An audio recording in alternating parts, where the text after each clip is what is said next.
Welcome to the Daily Signal podcast covering Virginia here. My name is Joe Thomas, and joining us from the Family Foundation is their director. She is the great Victoria Cobb. Victoria, thank you for taking time out with us today. How are you doing? I'm doing well. Thanks so much for having me. Not at all. I know it's a busy time as springtime is getting here and Holy Week, and we appreciate you taking a little time out for this. But 1 year ago, we were at the Virginia March for Life. This year's Virginia March for Life is coming up April 22nd. I want you to take a second and reflect back on this past year and the things that we've seen done, especially as it comes to our challenges protecting the unborn, because this has been a remarkable, and I'm trying to be kind here, year in protecting unborn children in Virginia.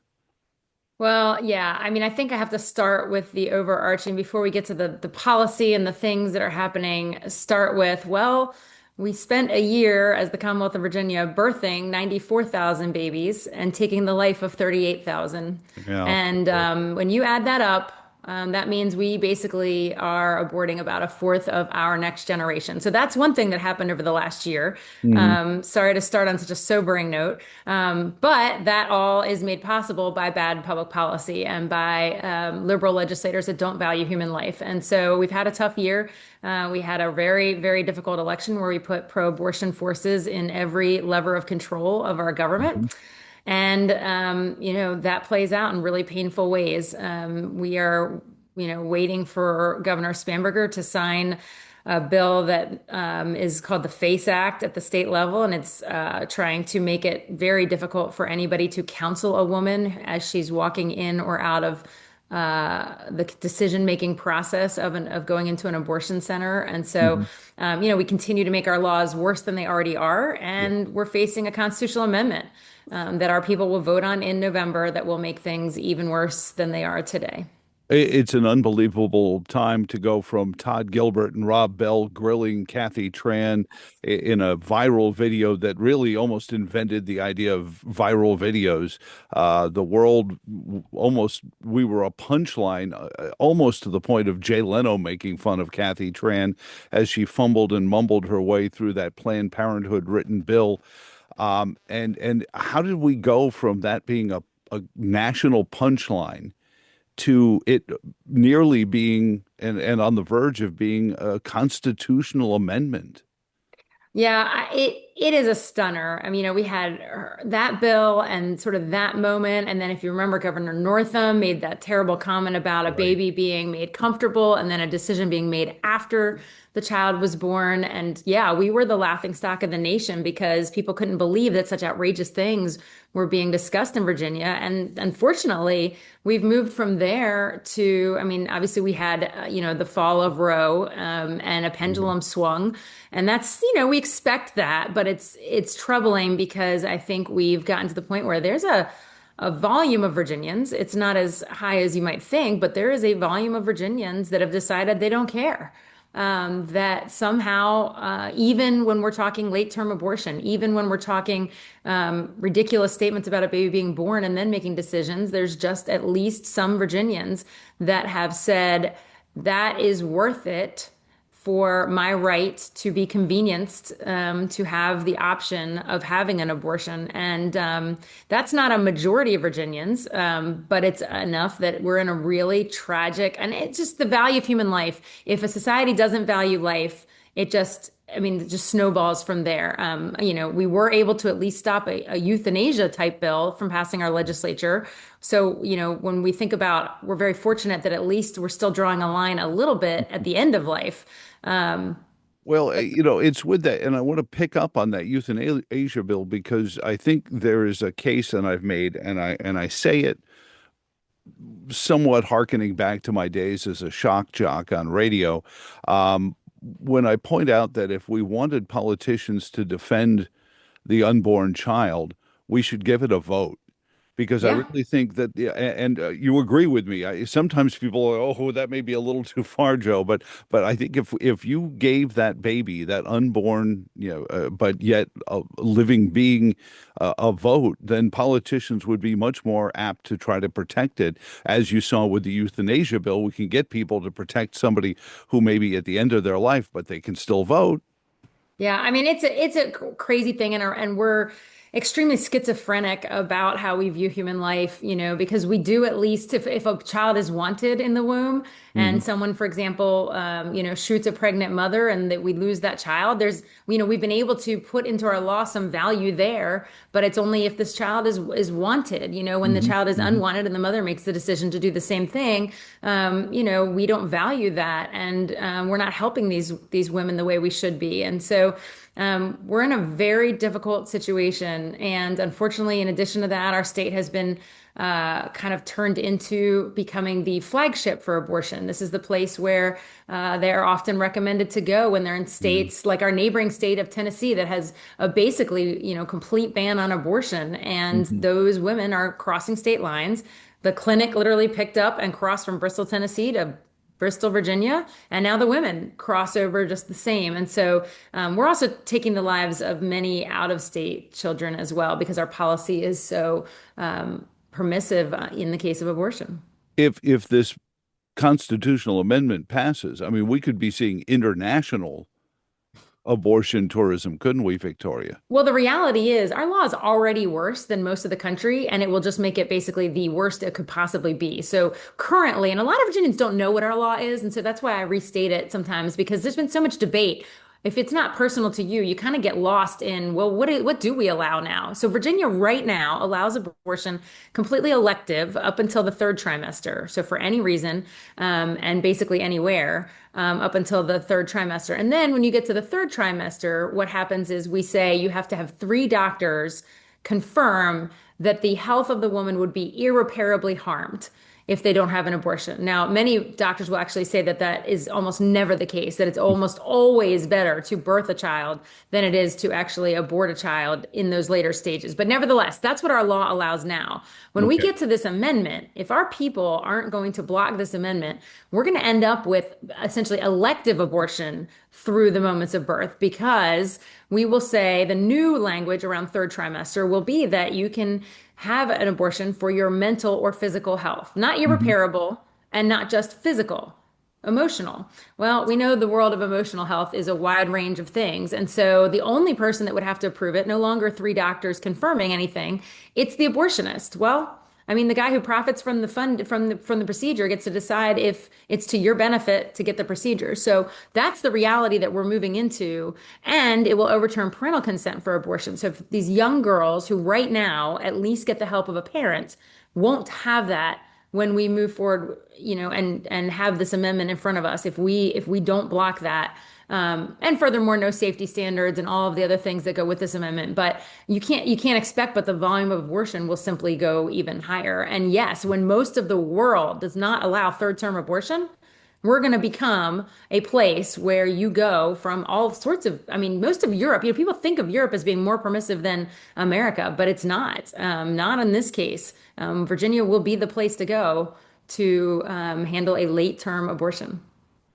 What role, perhaps, you talk about, the parental consent, the parental notification. We've seen some Supreme Court rulings just this week, even on the ability to tell and the responsibility to tell, and that you can't infringe on that because that's free speech. Can some of that be applied here, do you think, Victoria? I mean, that's a great question. I mean, the bottom line is we're going to struggle around all the legal decisions once this amendment comes into place because the language in everything about our amendment is vague, just very poorly worded, and so we're gonna struggle these legal issues. Um, Hmm. we have seen courts interpret things in bizarre ways, in particular around the abortion issue. Abortion is Right. treated so differently than any other medical procedure. And yeah, I would argue the counseling issue, when you're talking about sharing with a woman as she's considering an abortion and walking in, that's a speech issue. And the idea that they can restrict that is is alarming. Victoria Cobb is visiting with us from the Family Foundation here in Virginia. The March for Life is coming up on April 22nd. Where can people find out more about that? Should they just go to marchforlife.org Yep, or? you can do that and click on our state, or you can go to familyfoundation.org and we've got a big banner at the top that will get you there. And folks need to just get their details in line, be Mhm. blocking that date right now to be coming. There are buses coming from around the state, so you might be wanting to sign up for a bus. There's training afterwards. That's something that's different this year because we have an amendment in front of us. We Mhm. want to have folks get prepared to be effective in helping tell their friends and neighbors. And so there'll be the normal rally. Then there'll be the march around the Capitol, and then there will be a training. We'll provide some boxed lunches, so we need to know that you're coming. But I think that's going to be a real value add to the march. Well, the date seems to be appropriate since it's the day after we finish voting on this redistricting amendment. But Yes. uh, I was a little curious. I thought they might have tried to fold both amendments into one another for an early vote. But talk about the importance of what we see in response to the redistricting amendment versus what can then be returned in November regarding opposition to the constitutional amendment elevating abortion, like you said, to almost an at-will procedure. Yeah, I mean, this redistricting fight has, I think, illuminated a lot of voters about how these things actually happen. It was jammed in front of the voters in a rushed fashion. Most would argue it's actually been illegal, and we're, disappointed that the courts haven't stepped in already. But they line this up a day before redistricting, and what you're seeing, if you're any Virginian turning on your television, your streaming device, your telephone, Wow. the confusion that is being brought around this amendment intentionally, right? So this is they're trying to describe a rigged map as this is the fair way to do things. Right. This is temporary. All these words that are being used, and that message is so loud because they have 30, I think it's 38 million now we're up to on their side pouring into these ads. And on our side, last I saw it was about 7. We might have gotten a recent infusion of a little bit more funds, but when you got Mhm. 38 to 7 or whatever the numbers, I mean, even if it's a little better than that, it's not much better than that. The confusion and deceit that goes out on the airways that is hard to correct because the money is there. That's what we're going to see in November. I mean, that's people need to be aware that what you're seeing in this fight is going to be at least as dramatically illustrated when we get to ballot initiatives that come in the fall. Well, and we've seen that already in the abortion amendment, Victoria, where they talk about how this almost majority, if not unanimity of Virginians agree with the abortion amendment, when that's not true at all. They make Well, it look no, and like, they're going to describe the abortion amendment as we're just codifying Roe. right. We're just ensuring your right to have an abortion. No, it is much more than that. And this is what a lot of people kind of wonder about is Mhm. you go in when you actually go to vote, and this will be true on redistricting, it'll be true on abortion, it'll be true on a marriage amendment that's also in the fall. You go in to vote, and you don't usually see the whole language of the amendment. You see a summary, Mhm. and the summaries are very disingenuous as well. Yes. And those summaries are written by the same legislature that brought you the amendment, is the same legislature telling you supposedly a neutral definition of what it is. So Mhm. if you actually walk into the ballot box on April 21st and see redistricting, you're going to see how it's the fair thing to do in the summary. And that is just absolutely wrong. And you're going to see that with abortion. The summary does not fully disclose. In fact, it almost looks, if you read the abortion amendment summary, a voter might almost believe we're going to be more restrictive in the third Yeah. trimester rather than less. It's brilliant, darkly brilliant, but you have to recognize it even in the way they pitch polling numbers and things like that. They're misrepresentative. They're taking polling numbers out of context. They're taking polls that weren't about the amendment and applying them to the amendment. Yeah, because when Virginians see what's in the amendment, it's almost 2 to 1. They're against it. Yeah, and with redistricting is such the same example where when there was a poll that basically said, what do you think about, the situation, the amendment, and it was really, what do you think about the concept of, redrawing the lines, pausing the commission, having a 10-1 map, but then and people rejected that. They said that's a bad idea. No, we don't agree in majority. But then when it was the actual ballot language, it's so confusing that vote changed. And so it's not.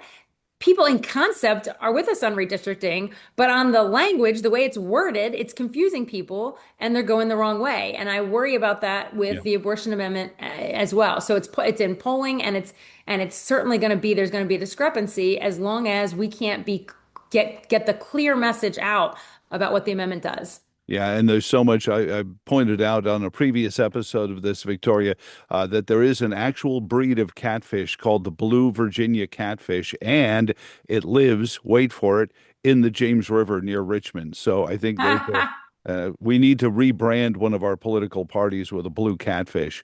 Yeah. But we appreciate your time, Victoria Cobb. It's familyfoundation.org, and support them, their legal battles that they fight for us all the time in the Founding Freedoms Legal Center as well are profound. Thank you. You're always a blessing to have a conversation with, and we look forward to seeing you real soon. Oh, by the way, Kevin Harris and Marshall Patty from City Elders say hello. I love those guys. They're doing the Lord's work out there. Yeah. Hey, guys, she says she loves you. All right. Thank you, Victoria. God All bless right. you. We'll talk to you very soon. Thanks for having me.